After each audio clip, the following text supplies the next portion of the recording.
Hey everyone, welcome back to the Best Team for Every Game series, where we take an individual Pokemon, make it our ace, and then create the best possible team for them in every game that we can. In the first video, we took a look at the best team for Luxray in every game, and you all seemed to enjoy that. I took the top 3 comments of that video and brought it to a poll, and as you can see, Lucario came out on top. Lucario has been a fan favorite of the series since it was introduced, and it's easy to see why. A decently speedy mixed attacker with a solid move pool. What's not to love? Before we fully hop into the video, I want to briefly go over how this series works for any newcomers. The ace Pokemon will always be in the game at the very beginning of your adventure, right around the time you either get your starter or a little after. If you're playing the games physically, you can just trade it over. If you're emulating, I'm sure you know what to do. This will be done for every game that has data for that Pokemon. The ace will have a moveset built for it, consisting of any move that's available before post-game. So egg moves are in this time around. As for the other 5 team members, we'll be giving more recommendations more so than definite picks, and we will not be building movesets for every one of them, only our ace. These other Pokemon will be captured traditionally in their original in-game locations. We might not be covering every battle these teams duel against, but just know they are all built with the thought in mind of being the best Pokemon possible that take on as many challenges as possible. So with that said, be sure to leave a like on the video if you dig it, and comment down below what Pokemon you'd like to see in future entries of this series.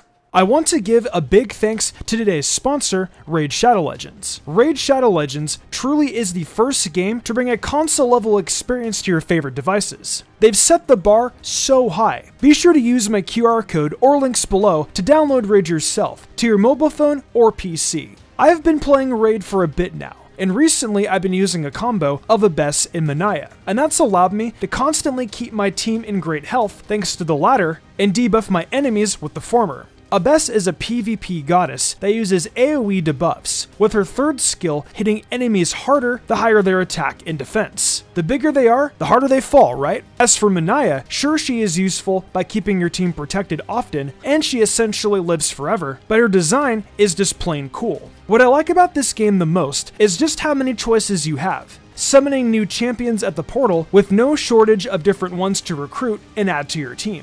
It's easy to level them up at the tavern, but if you're in a hurry to get it done, you can head into the campaign to farm XP and get a load of silver too. And this month, Raid's got a non-stop schedule of summer events and activities. We're talking special fusion events to get a brand new legendary champion, tournaments against other players, and much more. They're also releasing 5 amazing new champions, and each of them looks incredible. I really can't wait. Raid's summer plans are just starting to heat up, with some giant updates coming real soon, so there's never been a better time to get started. If you want to get a head start in Raid, all you have to do is hit the link in the description or scan the QR code right here. New players will get an epic hero Chonaru, 200k silver, 1 XP boost, 1 energy refill, and the 1 ancient shard so you can summon an awesome champion as soon as you get in game. I mean, just look at how cool this champion is, and she's free. You will find all your extra rewards here in your inbox for the next 30 days only, so don't miss out. It's that easy. Just click the link in the description and I'll be seeing you guys in the game.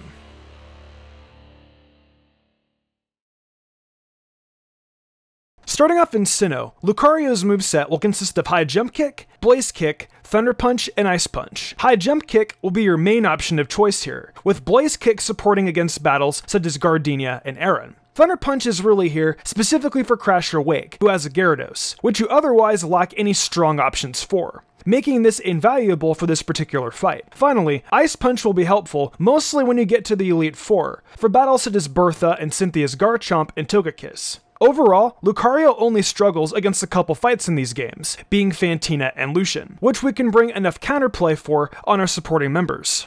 The only typings we truly need in this game would either be a Ghost type or a Dark type in order to help out against Fantina and Lucian. Ghastly can be found in the old Chateau after Cut is obtained, so that can help out. One other option you can get, if you want to wait until Fridays, would be Drifloon. However, I'd recommend Ghastly over Drifloon personally. You could take the Dark type approach, but the only decent Darkmon available is Weavile, and you can't get that until way late game. Because of how terrible the Psychic options in these games are, defensively speaking, the next option I'd recommend would be a Flying type, for a bit of ease against Maylene, even though Lucario can technically muscle past her. This would probably end up being Staraptor, as there really aren't any other viable options in these games that would be even close to worthwhile training up. Your last 3 teammates honestly aren't really important in Sinnoh. I'd probably recommend choosing Turtwig as your starter, since it at least makes Wake a bit easier, while also giving a very easy way to get Rourke in case you miss High Jump Kick. Then grab a Luxray or Raichu to help a bit against your rival Staraptor and Cynthia's Togekiss, and wrap the team up with some sort of water type for Flint, such as Gastrodon or Gyarados. While Lucario doesn't really need many teammates in these games, it definitely will at least make its job easier.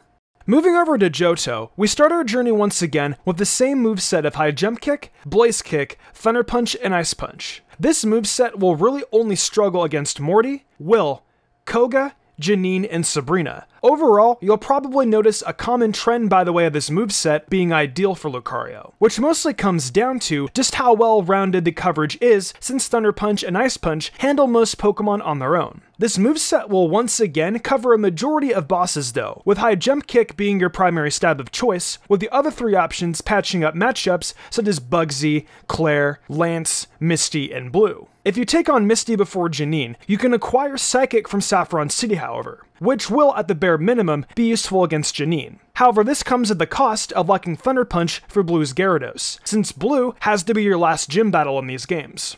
In these games again, a Dark or Ghost would be very useful here, ideally before Morty if possible. We'll also appreciate having a Ground type, as there are 2 Poison type bosses in these games. Other appreciated types would probably be Electric, Psychic, and Flying due to Lucario's weaknesses. However, these are less mandatory due to its moveset.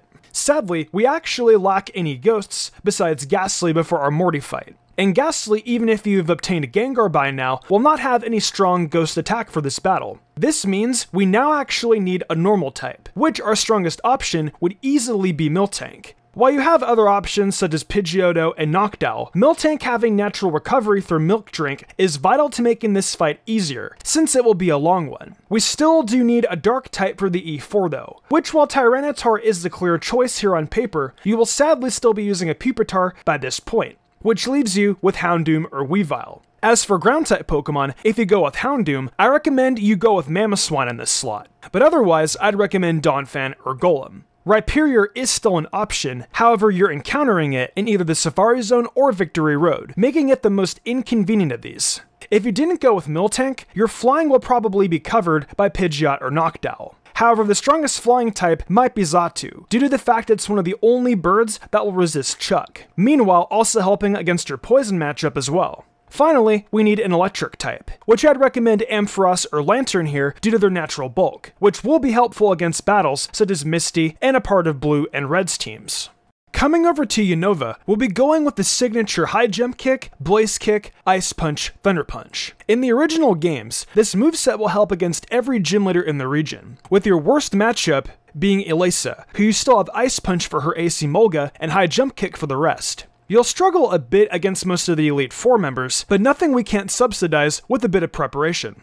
Typings that will aid us here will be Dark, Ground, and Psychic. One Pokemon that immediately comes to mind to fill 2 of these roles is Crocodile, which you can even find as a Sandile before Elesa, which only helps even more against your worst gym leader matchup. Your Psychic type should be for sure Musharna, or the version exclusive Gothitelle and Reuniclus, depending on the version you're playing. Musharna is probably the most useful here due to its strong physical bulk and early access in these games. However, they're all strong options. You really don't need anything else in these games, so maybe just get yourself a Pidove to make Berg a tiny bit easier, and evolve into Unfezant to help a bit against Marshall down the line. Now, we both know that those Pokemon are okay, but we all know that Sigilyph is the best option for any Psychic or Flying type. Finally, I'd follow it up with Oshawott and Pansear, just on the basis that Pansear will be a valuable early game Pokemon. Meanwhile, Oshawott will be useful in its entire evolution line against ground types. Lucario, truthfully, will carry you through these games however, so besides the first 2 slots, you'll probably be fine here.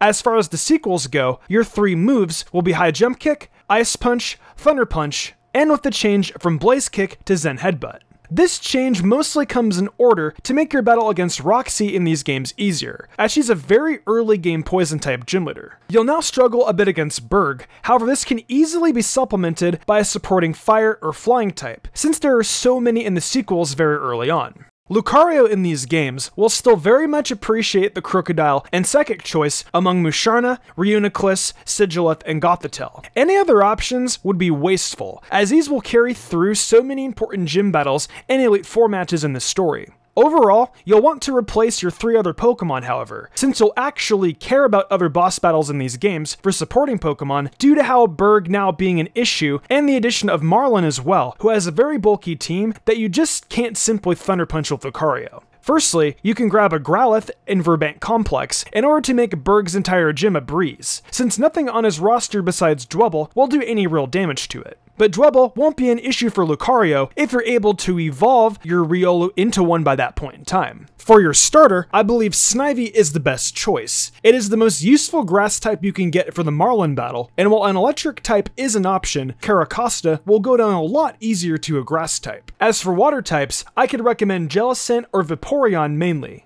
Or if you want a flyer as well, Swanna wouldn't be a bad choice. Jellicent could help with the Elite Four a bit against Chantel and Caitlyn, while Swanna's flying coverage is handy, and Vaporeon is an evolution and it's also got bulk.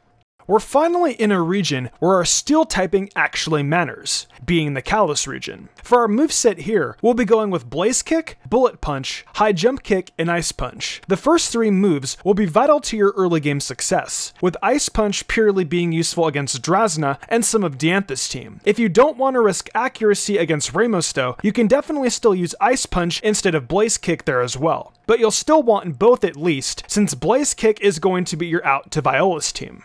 For team members in X and Y, you'll most likely want to grab something for fighting types, as well as a strong Dark or Ghost for Olympia. I would probably grab Greninja as your starter choice here, as it will be very useful against Olympia in the Dark type department, and it will in general make your game easier by having things such as backup against Grant in case you miss High Jump Kick, while also being strong against Malva later on. As for your fighting switch-in, I'd probably go with Gardevoir along with Talonflame as well. Gardevoir will be more helpful against Corina specifically, while Talonflame will be helpful late game while also being nice backup to Wickstrom's team. If you don't want Talonflame, you can also do Charizard here, as you'll get a gift Charmander pretty early on from Professor Sycamore. As for electric types, you're between Heliolisk or Lantern, and considering Seabold's Gyarados has Earthquake, I'd lean Heliolisk to outpace it. Finally, I'd get a ground type, as it's just a viable type to have. This slot should almost certainly go to Mamoswine or Garchomp in order to pressure most of the Elite Four. I lean towards Mamoswine, however, due to thick fat being nice for Malva, but both are strong options. Moving on to the Hoenn remix, you'll want to go ahead and run High Jump Kick, Ice Punch, Thunder Punch, and Zen Headbutt. High Jump Kick is great against most opponents in these games, with your elemental punches covering pretty much the rest. The final move slot went to Zen Headbutt, just because it will make your matchup against Brawly a bit easier. However, you don't really need anything specific here. The first partner for Lucario should probably be Gardevoir again, as it will be very useful even just as a Ralts against Brawly. Brawly can't really damage Ralts, with his best way being Makuhita's knockoff, which makes this fight a breeze for it. Gardevoir being a fairy will also help a bit against Drake later on. However, Ice Punch should suffice for this match from Lucario. Your Dark and Ghost options in these games are actually pretty terrible, but the strongest would probably be Sharpedo or Crawdaunt. You don't really need one until your Tate and Liza battle, so I recommend waiting for Sharpedo, as it'll also be a better Surfer Pokemon than Crawdaunt. Speaking of which, since that is a double battle, you'll want a second switch-in as well, which for this, I'd recommend Magnezone, since you'll also get use out of it against Wallace later on. You don't really need any other Pokemon here, to be honest. These 4 will handle the majority of the game on their own. I think the next logical Pokemon would be a flying type, just due to their utility throughout your journey. So I'd just get Swellow. As of the early available options, it'll be the most useful throughout your journey purely due to its speed. Finally, I'd get a ground type, as it's again just a very useful type, and may help a bit against Steven as well. I think your best choice here would be Swampert, since the only Pokemon this wouldn't put a lot of pressure against would be Cradily, who you can use Lucario for. You'll also get a strong Mega Pokemon if you use Swampert, which just gives it merit over other ground types in this department. On to the Alola region. We now have a moveset of High Jump Kick, Ice Punch, Zen Headbutt, and Thunder Punch. This will stay consistent across both games, since even against Mina, if you bring a Steel move, you'll still struggle due to things such as Intimidate from 2 of her Pokemon. Mawile being neutral to Steel, and Rabombi having Psychic as well, which will outpace you. Basically, you'd be choosing Bullet Punch over Meteor Mash for that one fight, and Lucario would still be unable to win the fight on its own anyway. The first teammate I would recommend for Lucario in these games would be Decidueye. By choosing Decidueye, you'll force Hau to have Incineroar, which is basically a free win for Lucario every rival battle. Decidueye will also be helpful against Wishy-Washy in regular Sun and Moon, as well as bosses such as Olivia as well. Next up, the inevitable Dark or Ghost type. These games actually introduced a Dark Pokemon that is so invaluable to the region that it would always be your first choice, being Alolan Muck. Alolan Muck helps significantly, since the Ghost Totem is Mimikyu, which is neutral to Dark due to being part Fairy. Not only this, but it's in general just a very difficult Pokemon to knock out unless you have a Ground type. And it's a solid backup against Mina and Ultra Sun and Moon if you lost Lucario. Speaking of Mina, we would greatly benefit from a fairy in these games, which should come in the form of Ribombee. Ribombee is very easy to find very early on in your adventure, and it's able to outpace a plethora of Pokemon while making bosses such as Totem Kameo very effortless. Clefable is also a viable option, just you'll lack access to it for your first match against Hala, making it an inferior choice in my opinion. For one of our last two options, we should first look into a fire type, as regardless of the version, you'll be benefiting greatly from having one. For this slot, I'd recommend Talonflame, as you already have a good poison, making Salazzle less viable here. You don't really want Turtonator, since it's not a fairy resist, and your team would really appreciate having one, even without the prominent fairy boss, as Lusamine will still have Clefable. Meanwhile, you'll also have to worry about prominent ones in both versions, such as Kukui's Alolan Ninetales in the originals, or Mina's team in the sequels. Finally, I'd recommend a ground type in general, as it's a strong typing to have for a fair bit of battles, such as Kiawe's Trial. The best option here is Mudsdale. However, you'll still have other viable options, such as forgoing a ground type for Araquanid. However, ground is also very useful against battles such as Hau for his Alolan Raichu, which would be why I'd recommend going over water for that 6th slot. Going with these Pokemon should help you carry through both versions, seeing as the battles don't change enough to really warrant going with Pokemon over the ones mentioned here. Finally, we move on to the Galar region, where we have High Jump Kick, Thunder Punch, Ice Punch, and Meteor Mash. For the elemental punches, you'll need to try to do Raid Dens to find TRs, so best of luck with those. However, High Jump Kick is still an egg move at least. As for Meteor Mash, this will be learned naturally by Lucario at level 48. While you're waiting for that, you can always do another egg move being Bullet Punch, as it will still be some strong way to damage Bede's team in the meantime. For partners in these games, a near mandatory option would be Corviknight. Having Corvisquire for your battle against Milo makes this infinitely easier, due to how easily you'll handle his team with Max Airstream. This also gives you a backup against Bede and Opal, due to Lucario not having the best bulk, while also being neutral against Fairy. Corviknight really only matches up poorly against Kabu, which sadly is also a bad matchup for Lucario. Luckily, you'll also have early access to a plethora of strong water types, such as Inteleon or Dreadnought. I'd personally lead Inteleon here, since it'll be more useful against Leon due to Charizard's max overgrowth, but both are strong. For the final Pokemon you'll need to beat the Gym Leaders, you'll want a strong Dark type. I recommend Morgrem here due to it having access to Sucker Punch, which will make your matchup against Alistair infinitely easier if you play Shield. However, if you play Sword, it's still a strong Pokemon in general. You would probably benefit greatly from having an electric type in these games as well, as while you'll probably be fine for your first Nessa battle if you find Thunder Punch, you'll certainly struggle by the Champions Cup. Sword and Shield has two very strong options for this, being Heliolisk or Toxtricity. I would personally go with Heliolisk here, as it's faster and the only strong way to damage it would be Drill Run from Barraskewda. Heliolisk's water immunity is also invaluable here, and seeing as you have two steel types on this team, you don't exactly need another fairy counter here either. Finally, I'd recommend picking up a Kameo at some point in your journey. You can find them in the wild area for all evolution stages in raid dens or roaming, and it'll be very useful against the majority of the Champions Cup. Kameo is able to act as a soft check to Barraskewda, while also not hurting your matchup much against bosses such as Raihan and Alistair. Leon's team, if you're able to boost your speed, is actually very weak to dragon types as well. This is pretty easy if you can set up Pokemon such as Aegislash, which with a combination of Dragon Claw, Earthquake, Rock Slide, and Atomize, this should make your Leon match infinitely easier. If you worry about setting up, you can probably get away with using Dragapult as well, as it will be an obnoxiously fast Pokemon that can run a mixed moveset to handle most of the Champions Cup.